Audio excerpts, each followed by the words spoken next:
बिस्मिल्लाहिर्रहमानिर्रहीम। तो आज जो है वो हम एग्जाम्पल्स देखेंगे चैप्टर 1.1 की एक्सरसाइज क्या लें। एक्सरसाइज 1.1 और एग्जाम्पल देखेंगे इस एक्सरसाइज की।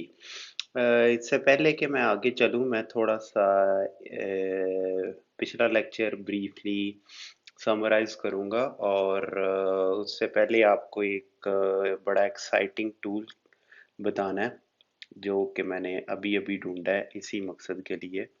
एक तो मैंने आपको बताना है जी, ये टूल ढूंढा है माइक्रोसॉफ्ट मैथमेटिक्स और दूसरा है माइक्रोसॉफ्ट मैथ सॉल्वर। ये आईओएस और एंड्रॉयड ये एप्स हैं मेरे ख्याल में। एंड्रॉयड, जबकि ये विंडोज़ के लिए है और ये दोनों थोड़े से मुख्तलिफ हैं। इसमें प्लॉटिंग स्लॉटिंग भी हो जाती है, जबकि ये मैथ सॉल्वर जो है वो क्वेश्चंस वगैरह सॉल्व करने के लिए इस्तेमाल होगा। मसलन आप पेपर पे कोई भी क्वेश्चन लिख दें, x+2y is equal to 3, 4x+5y is equal to 9। आप मोबाइल फ़ोन में ऐप की हो, इसको दिखाएं, मोबाइल फ़ोन को ये पिक्चर दिखाएं, वो इसको खुद ब खुद ही इस इक्वेशन को सॉल्व कर देगा। तो आप इससे भी एक्सप्लोर कर सकते हैं अगर आपके पास एंड्रॉयड या आईओएस है। मेरे पास आईओएस है, एंड्रॉयड में मैंने अभी करके नहीं देखी, लेकिन आईओएस में मैंने करके देखी है। और ये जो टूल है फर्स्ट, जो माइक्रोसॉफ्ट मैथमेटिक्स है, ये कंप्यूटर के लिए ज़्यादा सूटेबल है। कंप्यूटर के अंदर ही कैलकुलेटर समझ लें इसको। It's more like a advanced calculator. 3D plotting भी इसमें हो जाएगी, स्फीयर वगैरह भी इसमें प्लॉट हो जाएंगे। तो इंशाल्लाह ताला आपको ये भी सिखाएंगे माइक्रोसॉफ्ट मैथमेटिक्स। और ये आप खुद ही देख लें मैथ सॉल्वर। मैं इसको दोबारा थोड़ा सा एक्सप्लोर कर लूँगा मैथ सॉल्वर। ये ऐसी लगी नहीं कि इसे मैं आप लोगों को डेडिकेटेडली सिखाऊं, जबकि पहली टूल काफ़ी अच्छा लगा मुझे माइक्रोसॉफ्ट मैथमेटिक्स। इस काबिल मुझे लगा कि ये मैं आपको सिखाऊं, तो इंशाल्लाह ताला इसके ऊपर मैं जल्दी वीडियोस बना के ये आप लोगों को सिखा दूंगा। और इसका एक और भी फ़ायदा है कि इसका ऐड ऑन भी है उसके लिए, माइक्रोसॉफ्ट वर्ड के लिए। वर्ड के लिए है तो मे बी पावर पॉइंट्स वगैरह के लिए भी हो। आपने ये देख लेना पावर पॉइंट और एक्सेल के लिए इसका ऐड ऑन है कि नहीं। तो इसका फ़ायदा ये होगा कि कल को जब आप इंजीनियरिंग में या हायर स्टडीज़ में जाते हैं तो वहाँ अपने असाइनमेंट्स वगैरह बनानी होती हैं, तो ये काफ़ी ज़्यादा यूज़फुल होगा। वहाँ आप 3D प्लॉट्स वगैरह प्लॉट कर सकेंगे, तो इसे आप एक्सप्लोर करें। मैं आप अपने तौर पे इसे सीखने की कोशिश करें, नहीं तो मैं इंशाल्लाह ताला इस पे वीडियोस बना दूंगा। अच्छा जी। अब इसके अलावा एक और बड़ा एक्साइटिंग टूल मुझे मिला है, लेकिन वो मैं आपको अभी नहीं बताऊंगा, उसको मैं जल्दी वीडियोस बनाना शुरू कर दूंगा उसके ऊपर, तो फिर वो उसके बारे में आपको बताऊंगा। अच्छा जी, अब चलते हैं पिछले लेक्चर में, देखते हैं कि हमने क्या कुछ कवर किया था। प्रीवियस लेक्चर में हमने स्टार्ट किया था नंबर्स से। नंबर्स सिंबल्स देखे थे हमने, किस तरह रिप्रेजेंट करते हैं। उसमें अरेबिक सिंबल्स देखे थे, ये इंग्लिश सिंबल्स हैं 1 2 3 अप टू 9। ज़रूरी नहीं है ये रोमन में ये थे। 1 2 10 के लिए एक्स था, और अरेबिक में आपको पता है इस तरह के हैं, 1 और 2 और 3 के लिए ये है, 4 के लिए ये है, 9 कुछ इस तरह करके। तो इसके अलावा भी बहुत सारे नंबर्स इस्तेमाल, सिंबल्स इस्तेमाल होते हैं। ये देखे थे हमने। फिर नंबर्स देखे हमने, नंबर सिस्टम्स देखे, बाइनरी देखा हमने, बाइनरी, हेक्साडेसिमल, डेसिमल सिस्टम देखा हमने।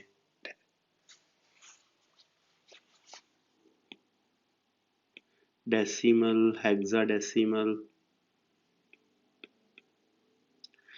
इसके बाद हमने रियल नंबर्स देखे।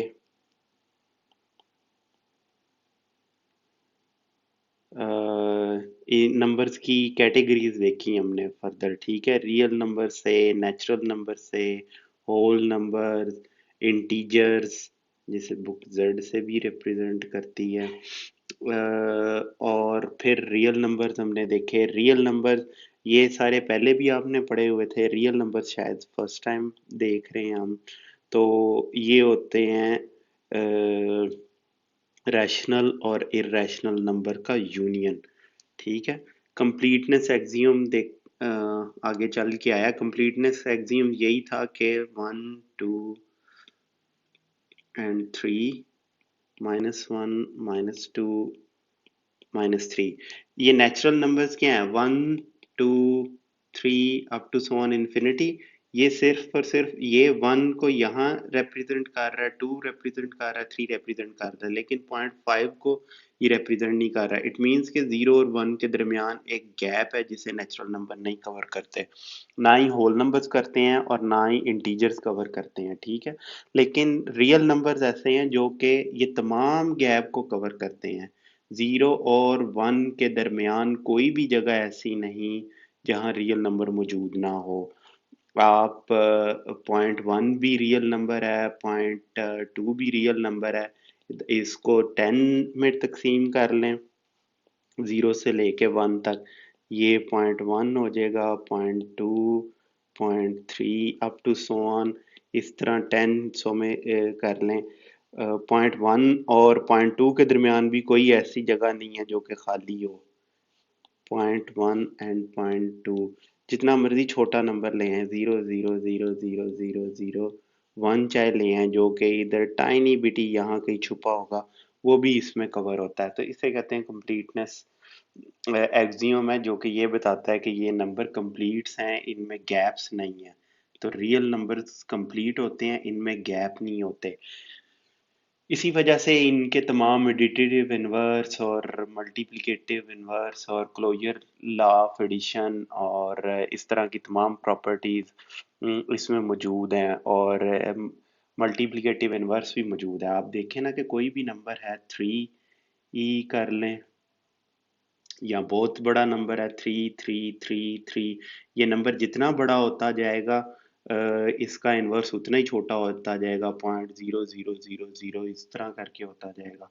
तो ये तमाम नंबर रियल नंबर्स में मौजूद होंगे, तो तभी मल्टीप्लिकेटिव इन्वर्स उसमें मौजूद होगा ना, जो हमने देखा था कि 1 into 1/b is 1।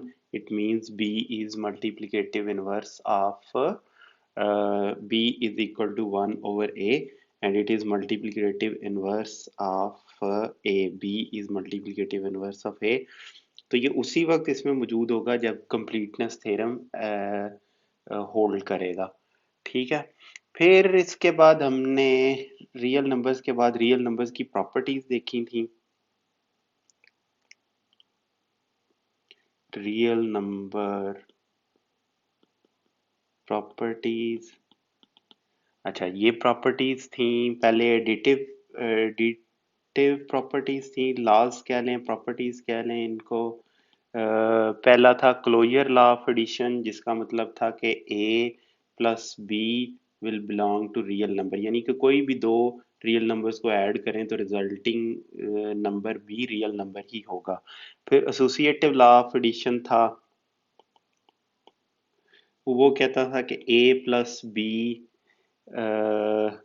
Plus C is equal to A plus B and C, यानी कि कोई किसी भी ऑर्डर में इनको ऐड किया जाए तो ये इक्वल होंगे आपस में, ठीक है।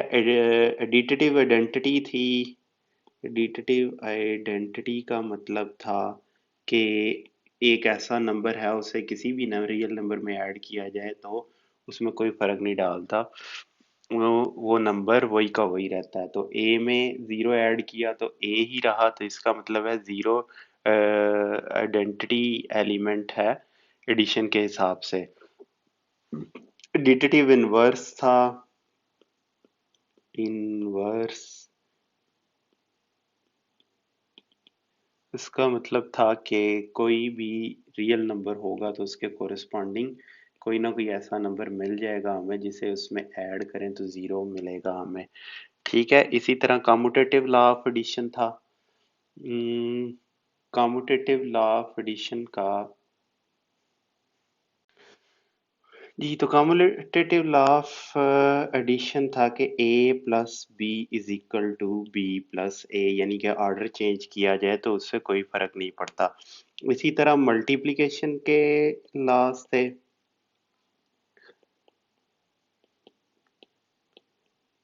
मल्टीप्लिकेशन का पहला लॉ बिल्कुल वही नाम है, क्लोजर लॉ ऑफ मल्टीप्लिकेशन है। ए और बी अगर रियल नंबर्स हों तो ए डॉट बी भी रियल नंबर ही होगा, ये उससे बाहर नहीं होगा। ये closure law of multiplication. Associative law of multiplication है कि ए बी सी को इस तरह भी मल्टीप्लाई किया जा सकता है तो वो भी रियल नंबर भी होगा और ये इक्वल भी होंगे आपस में।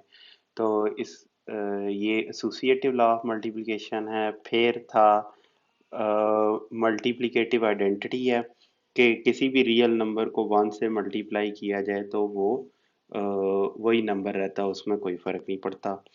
फिर मल्टीप्लिकेटिव इनवर्स है कि कोई भी रियल नंबर जो ज़ीरो ना हो उसका इनवर्स ज़रूर एग्जिस्ट करेगा इसमें, और उसको ए पावर माइनस वन लिख लें या ए ओवर वन लिख लें, दोनों तरह ही ठीक है। तो उसमें ज़रूर एग्जिस्ट करेगा और उसको वन के इक्वल कर देगा। और फिर कम्यूटेटिव लॉ ऑफ मल्टीप्लिकेशन है कि कोई भी दो रियल नंबर्स हों उन्हें मल्टीप्लाई किया जाए तो ऑर्डर मैटर नहीं करता। ये आपने देखा होगा, इसने डिवीजन और सब्ट्रैक्शन के लिए ये प्रॉपर्टीज नहीं दी। क्यों? क्योंकि उनमें ये प्रॉपर्टीज एग्जिस्ट ही नहीं करती। या एक और तरीके से भी देखा जा सकता है, ए नेगेटिव बी को, ए माइनस बी को हम कहें कि नहीं ये दो नंबर नेगेटिव माइनस नहीं हो रहे, ये असल में ऐड हो रहे हैं, बी सिर्फ नेगेटिव बी है, तो फिर उसके लिए एडिशन के लॉज ही काफ़ी हैं। मल्टीप्लिकेशन वगैरह के लॉज और सब्ट्रैक्शन के लॉज की ज़रूरत ही नहीं है। फिर मल्टीप्लिकेशन और एडिशन के लॉज इकट्ठे थे, मल्टीप्लिकेशन एंड एडिशन लॉज। उसमें थे a b c is equal to a b plus b c. ये मैं थोड़ा सा इसलिए इन पे एम्फसाइज कर रहा हूँ कि इसमें से ऑब्जेक्टिव टाइप्स काफ़ी बन सकते हैं। ये इनमें से क्वेश्चन तो शायद खुद ना आए कोई, लेकिन इसमें ऑब्जेक्टिव टाइप काफ़ी ज़्यादा बन सकते हैं। और इस तरह की प्रॉपर्टीज वगैरह डिस्कस की जाती हैं जब भी कोई न्यू सेट ऑफ नंबर्स आप वगैरह देखेंगे तो ये प्रॉपर्टीज अहम हो जाती हैं। इनको आपने ये नहीं समझना कि ये कोई फजूल चीज़ है, ये काफ़ी इम्पोर्टेंट है। ये distributivity of multiplication over addition है। और फिर आगे थी प्रॉपर्टीज ऑफ इक्वालिटी। उसमें रिफ्लेक्सिव प्रॉपर्टी थी कि ए के ही इक्वल है। इक्वेशन लिख दिया मैंने,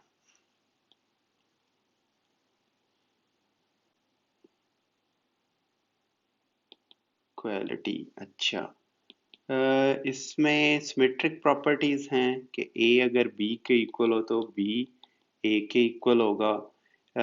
फिर इसमें ये पहली थी, ये दूसरी प्रॉपर्टी। और तीसरी प्रॉपर्टी ट्रांजिटिव प्रॉपर्टी है कि ए बी के इक्वल हो और बी सी के इक्वल हो, तो इसका मतलब है कि ए सी के इक्वल है। अच्छा जी, फिर थी एडिटिव प्रॉपर्टी। उसका मतलब था कि ए अगर बी के इक्वल हो और ए में अगर सी ऐड किया जाए तो वो इक्वल होगा उसके के बी में सी ऐड किया जाए। फिर ए बी सी अगर रियल नंबर्स हैं तो ए और बी इक्वल हैं, तो ए को सी से मल्टीप्लाई किया जाए तो वो इक्वल होगा बी को सी से मल्टीप्लाई करने के, या सी पहले मल्टीप्लाई कर दें उससे भी कोई फर्क नहीं पड़ता। फिर cancellation property with respect to addition था कि A plus C is equal to B plus C shows that a is equal to b। अच्छा जी, इसमें A C is equal to B C A is equal to B and while C is not equal to zero. Cancellation property with respect to multiplication है। अच्छा, ये properties आगे questions में भी इस्तेमाल होंगी, इसलिए इनको थोड़ा रिव्यू मैंने किया। आगे प्रॉपर्टीज ऑफ इनइक्वालिटीज हैं। अभी इक्वालिटी की प्रॉपर्टीज देखी, इनइक्वालिटी की प्रॉपर्टी है कि a is equal to b, तो a ग्रेटर देन बी और a स्मॉलर देन बी। ये ट्राइकोटमी प्रॉपर्टी के कहलाती है कि अगर a और b दो रियल नंबर हैं तो इन्हीं तीन पॉसिबिलिटीज में से कोई ना कोई एक होगी। ट्राइकोटमी और ट्रांजिटिव प्रॉपर्टी है। ट्रांजिटिव प्रॉपर्टी ये है कि a is greater than b and b is greater then c, that means a is greater then c। तो ये रिवर्स में स्मॉलर के लिए भी होल्ड करेगी। इसमें अगर इसको ऐसे कर लिया जाए तो उस वो भी होल्ड करेगी। फिर एडिटिव प्रॉपर्टी थी कि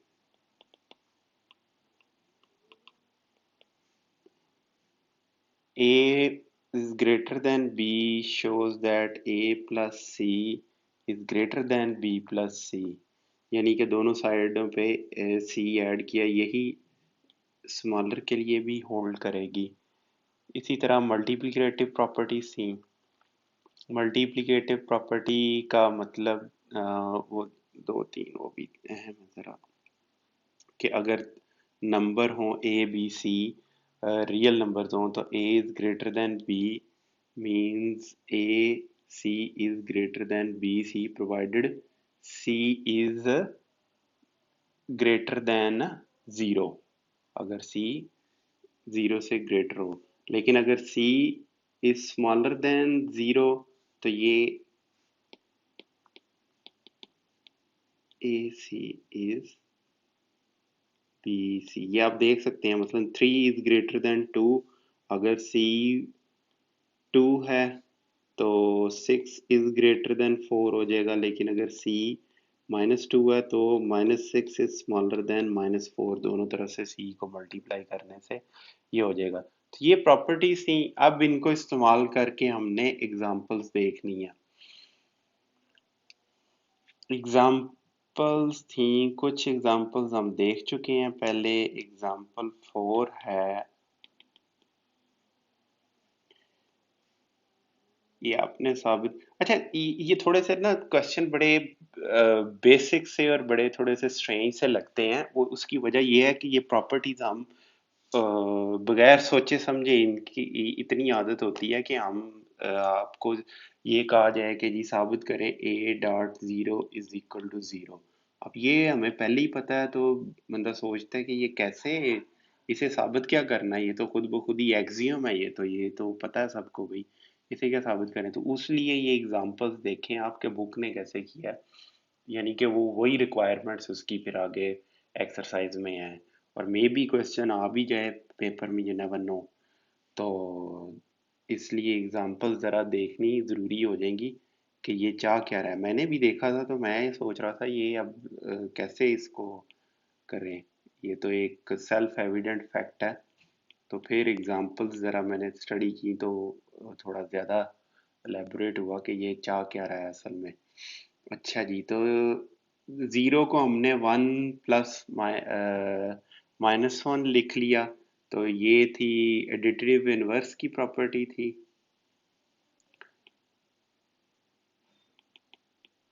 अच्छा, इसमें आपने बहुत सी चीज़ें अभी सीखनी है। ये देखें, क्वेश्चन अटेम्प्ट करने का तरीका भी आपने सीखना है यहाँ। क्वेश्चन को अटेम्प्ट कैसे किया जाए, बुक में अगर आप देखें तो आप देखेंगे कि ये इक्वल के नीचे इक्वल डाला होता है। ये ना हो कि कभी ये इक्वल है फिर नेक्स्ट में ये इक्वल है, फिर नेक्स्ट में इधर आ गया इक्वल, अगले स्टेप में इक्वल इधर चला गया।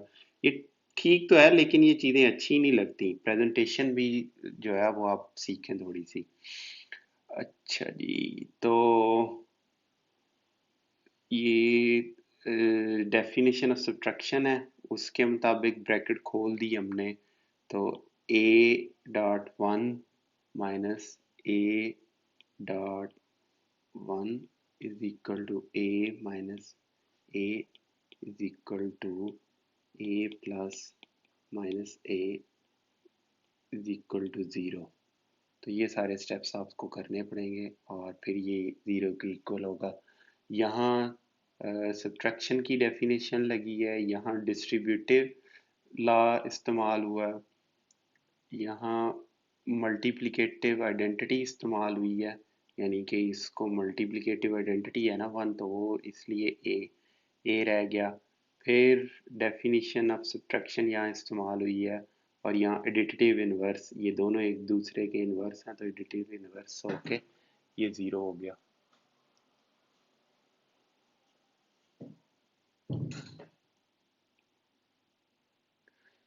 नेक्स्ट इसी का पार्ट टू है, एग्जाम्पल 4। उसमें है कि a and b are equal to zero, ये साबित करना हमने।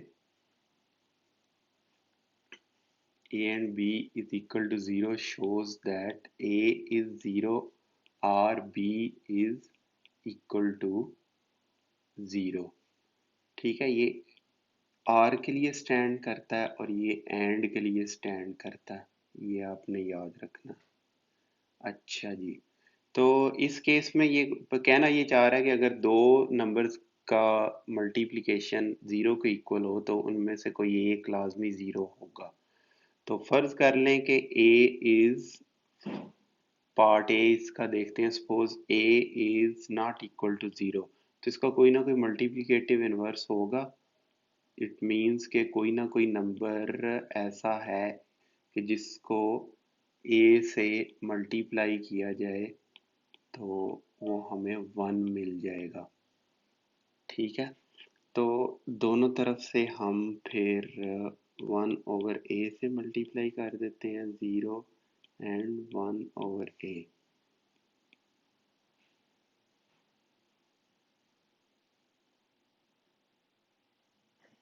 अच्छा, इसमें आ जाएगा one over a is a into b is one over a into zero, तो ये ज़ीरो हो जाएगा।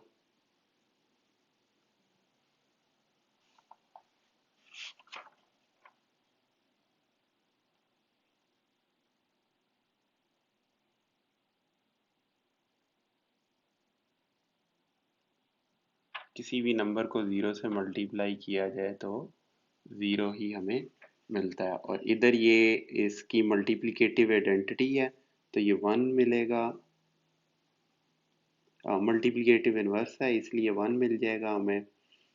तो it means one is multiplicative identity और B is equal to zero, तो इसका मतलब है कि बी ज़ीरो है हमारे पास।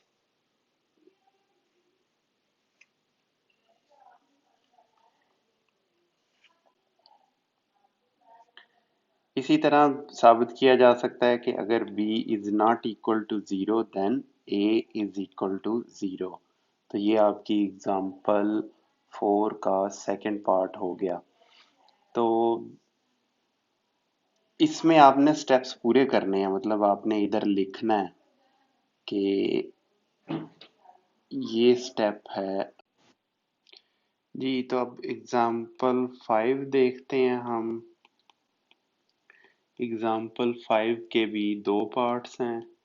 पार्ट ए में minus A into b is equal to a minus b is equal to minus a b, इनको आपस में साबित करना है कि ये इक्वल है। तो इसमें मैं स्टेप्स लिख देता हूँ प्रॉपर्टीज, फिर आप इसमें ढूंढिएगा कि कौन कौन सी हैं। ठीक है, तो ए लेफ्ट हैंड साइड से हम स्टार्ट कर लेते हैं, is equal to minus A into B, और इसे लिखा जा सकता है minus A to A into B और minus A into A and B, and this will be minus A and B। तो ये साबित हो गया।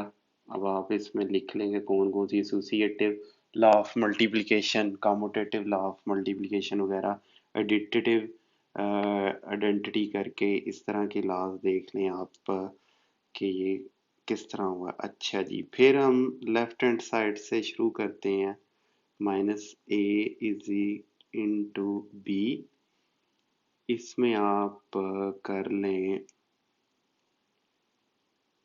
Minus A to A into b, a into minus one, minus मुंह पे चढ़ा हुआ है, नेगेटिव कहना चाहिए, नेगेटिव वन,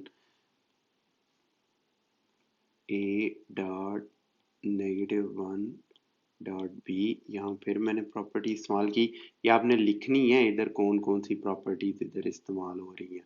मसलन यहाँ कम्यूटेटिव प्रॉपर्टी मैंने इस्तेमाल की, इसीलिए minus one A is a into minus one, ये कम्यूटेटिव लॉ ऑफ मल्टीप्लिकेशन इस्तेमाल हुआ। यहाँ एसोसिएटिव लॉ ऑफ मल्टीप्लिकेशन इस्तेमाल हुआ, तो ये मिल गया हमें।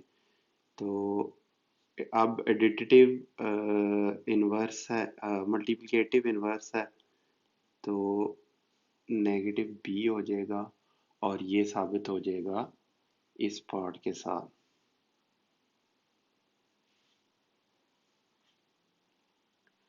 अच्छा, अब बिल्कुल इसी तरह हमारे पास दूसरा इसका पार्ट है कि minus A into sorry negative A into negative B is A and B.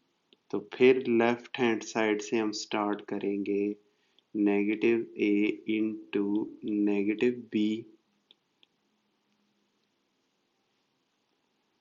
इसमें आप ऐसे कर लें कि negative one into A into negative one into B, या आप इसको बी को ना करें, ऐसे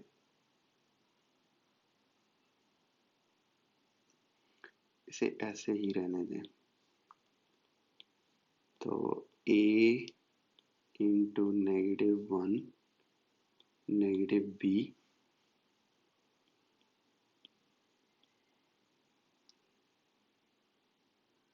तो जब हम यहाँ एसोसिएटिव लॉ ऑफ मल्टीप्लिकेशन इस्तेमाल करेंगे तो negative one into negative B, तो ये b के इक्वल आ जाएगा और ये a b के इक्वल आ जाएगा और ये इसके इक्वल साबित हो जाएगा।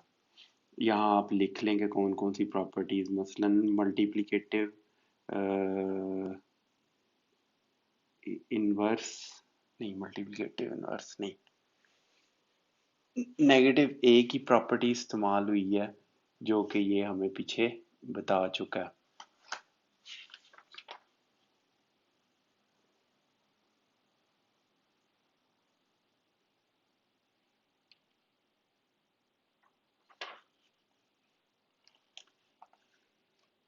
तो इस तरह ये साबित हो जाएगा हमारा।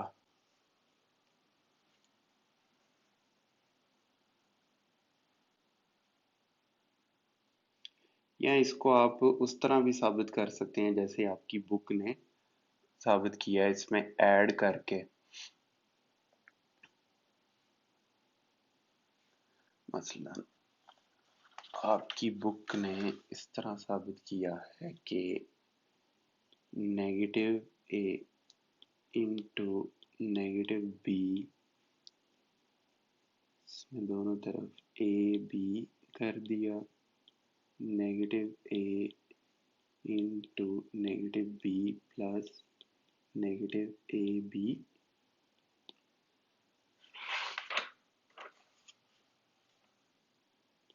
माइनस नेगेटिव ए into negative b plus negative ए इंटू नेगेटिव बी,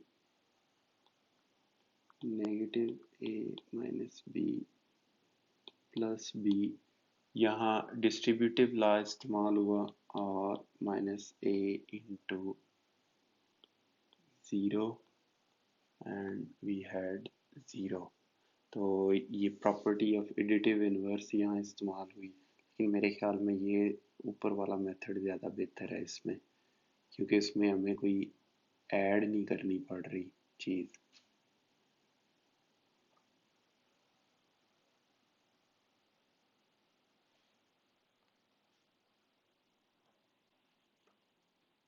क्योंकि इसमें फिर चल के माइनस ए इंटू माइनस बी इसको इधर लेकर आना पड़ेगा, तो तब जाके ये इसके इक्वल साबित होगी। अच्छा जी, अब आगे एग्जाम्पल 6 है हमारे पास।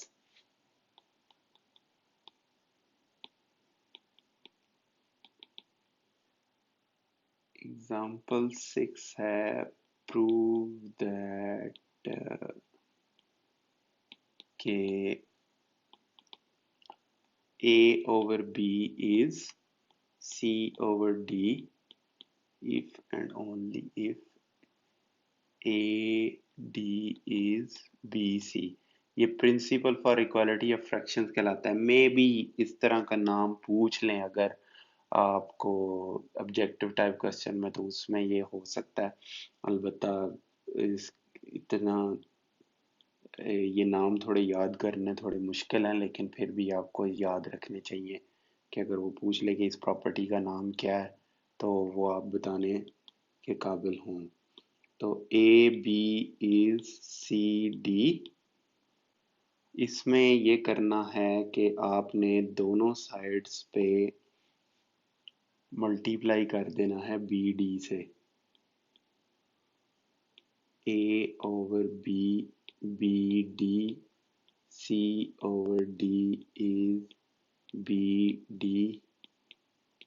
तो इसका मतलब है कि A dot one is B, B d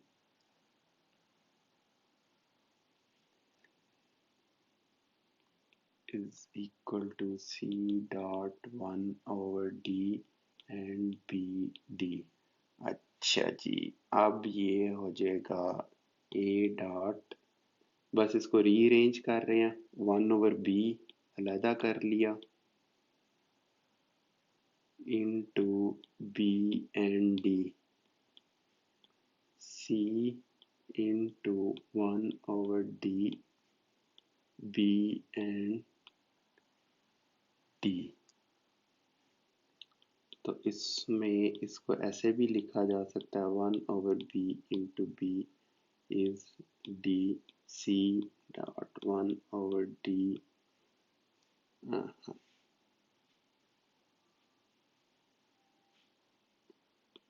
into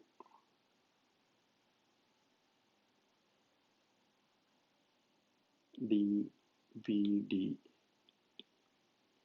C into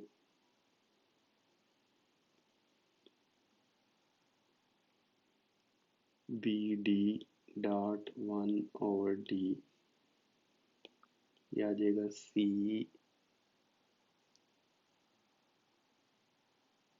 b d dot 1 over d. ये मल्टीप्लिकेटिव इन्वर्स हैं एक दूसरे के, 1 की इक्वल आ जाएगा, सी बी आ जाएगा।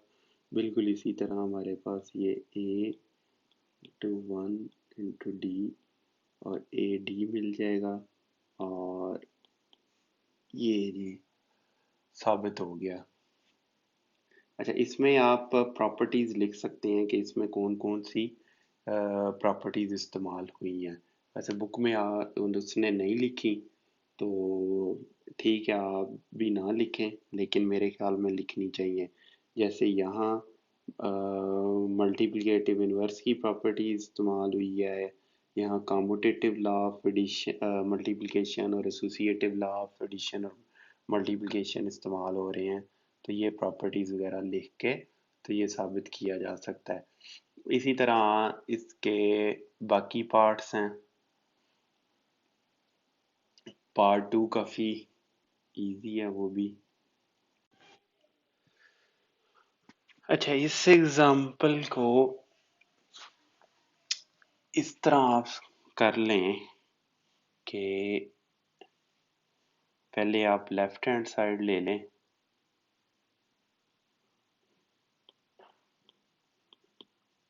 जो कि 1/a.1/b है। तो इसमें आप इसको मल्टीप्लाई कर दें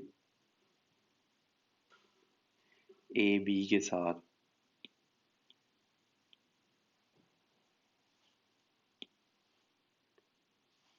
तो इसमें हो जाएगा a1/a into B into 1/b।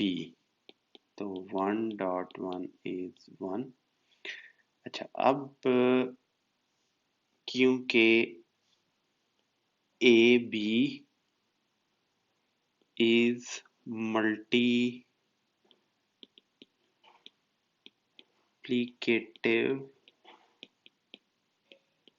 Inverse of 1.1/b and multiplicative inverse of AB is 1/AB.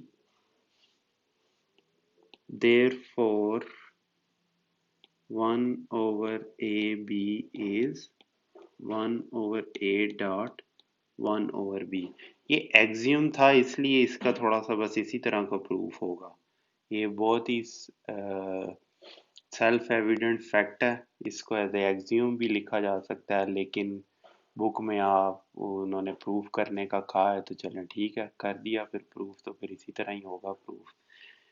Next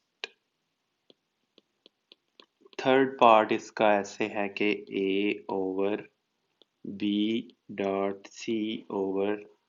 A/B.C/D is AC/BD।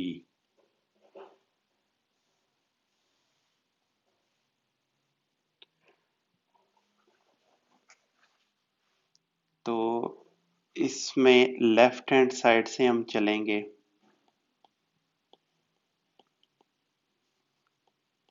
इसका मतलब है कि A.1/B is C.1/D।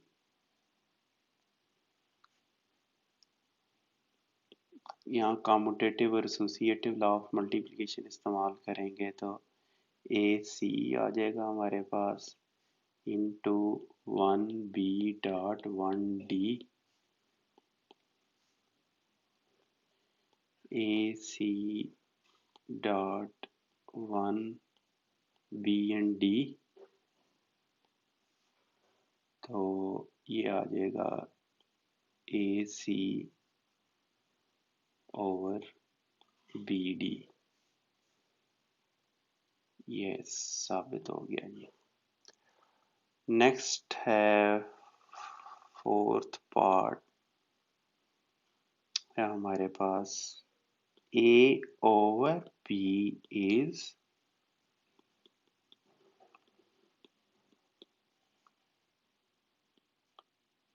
यहाँ k is not equal to zero, इसमें b भी नॉट इक्वल टू ज़ीरो है क्योंकि k zero के इक्वल हुआ तो अनडिफाइंड इक्वेशन आ जाएगी हमारे पास।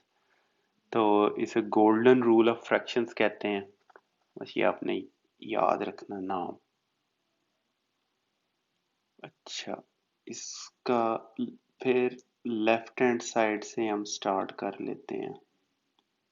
a ओवर b, इसमें ये करें कि पहले लिख लें या बाद में लिख लें, कोई फर्क नहीं पड़ता, a वन को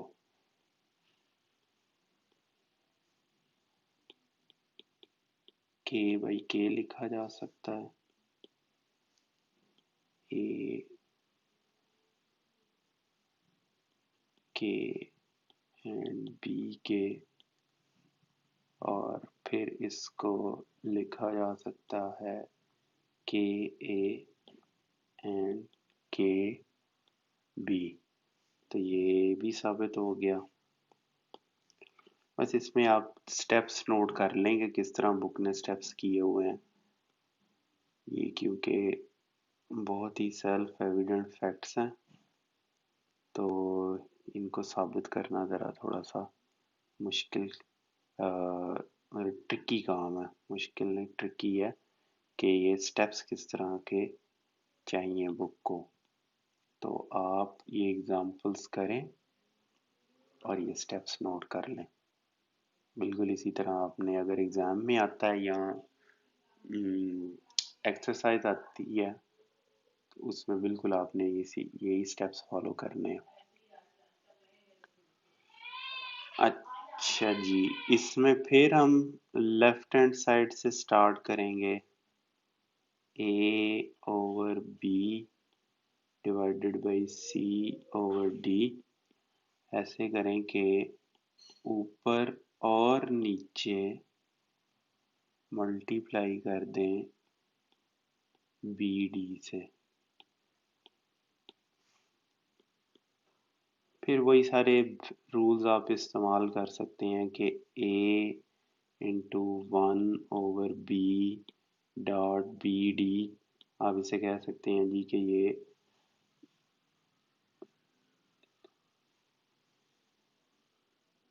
एसोसिएटिव लॉ ऑफ मल्टीप्लिकेशन इस्तेमाल हुआ है।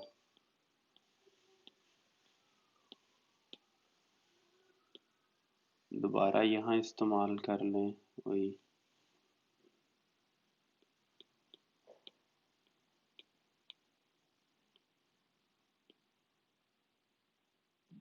यहाँ b d into one over d होगा।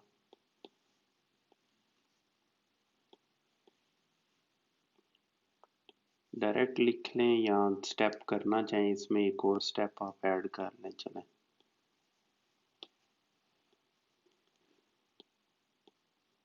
वन इसे कर लें और ये डी कर लें, b d dot one over d, बल्कि इसको ऐसे लिख लें तो ज़्यादा बेहतर है, c b dot d into one over d, a d c b dot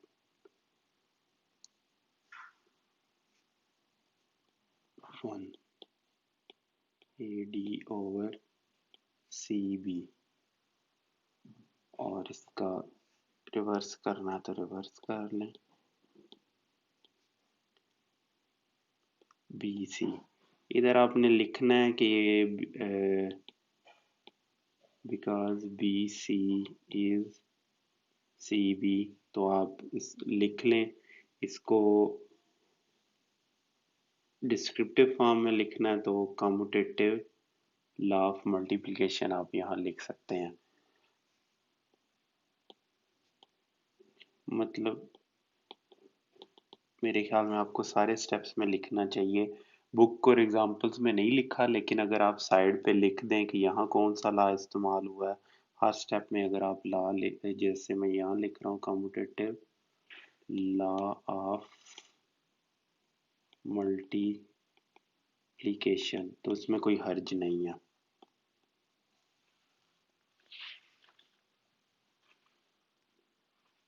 next example 7 है।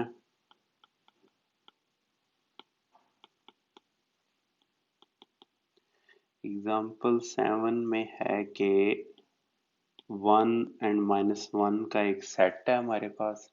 उस सेट के बारे में पूछा है कि क्लोजर लॉ ऑफ एडिशन और मल्टीप्लिकेशन होल्ड करता है कि नहीं। मल्टीप्लिकेशन तो ऐड करके देख लें, 1 और 1 को ऐड करेंगे तो 2 आ जाएगा। ये तो and 2 doesn't belong to 1 and -1, तो ये इधर ही साबित हो गया कि क्लोजर लॉ ऑफ एडिशन यहाँ होल्ड नहीं करता। बाकी भी आप -1 करके देख लें। -1 प्लस -1 इज -2, ये भी नहीं आता।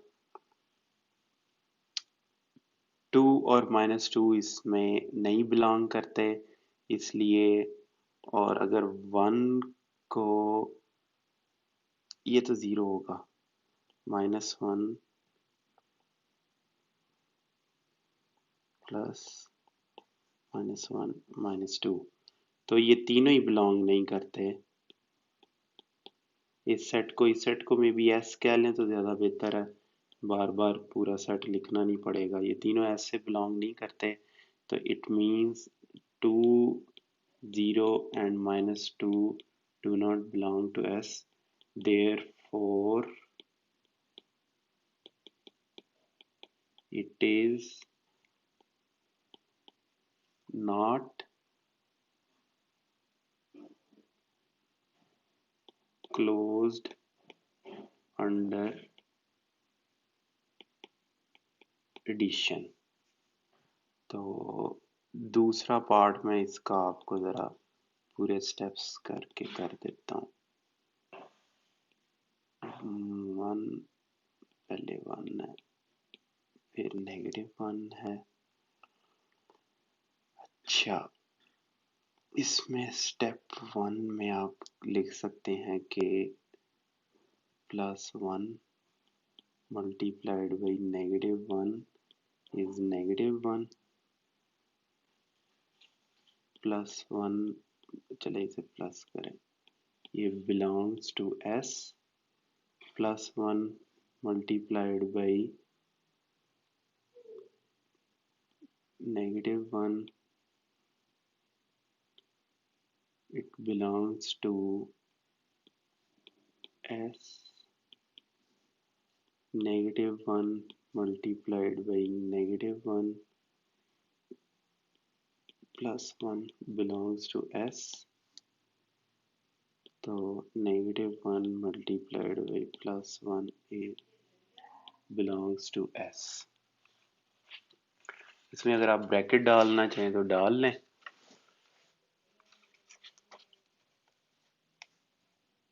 इनमें इस तरह ब्रैकेट डाल लें।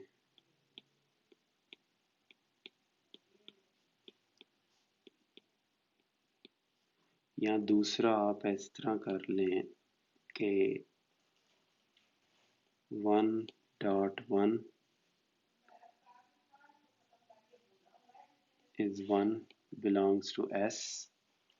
इस तरह भी आप कर लें तो वो भी ठीक है।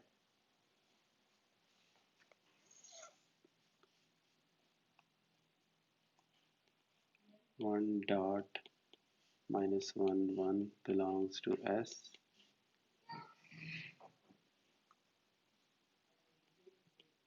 (-1.1 is (-1 belongs to S) (-1 is 1 belongs to S। इधर आप लिखेंगे because all products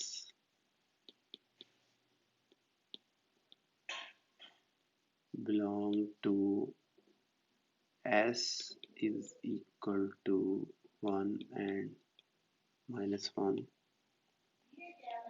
therefore given set is closed under multiplication।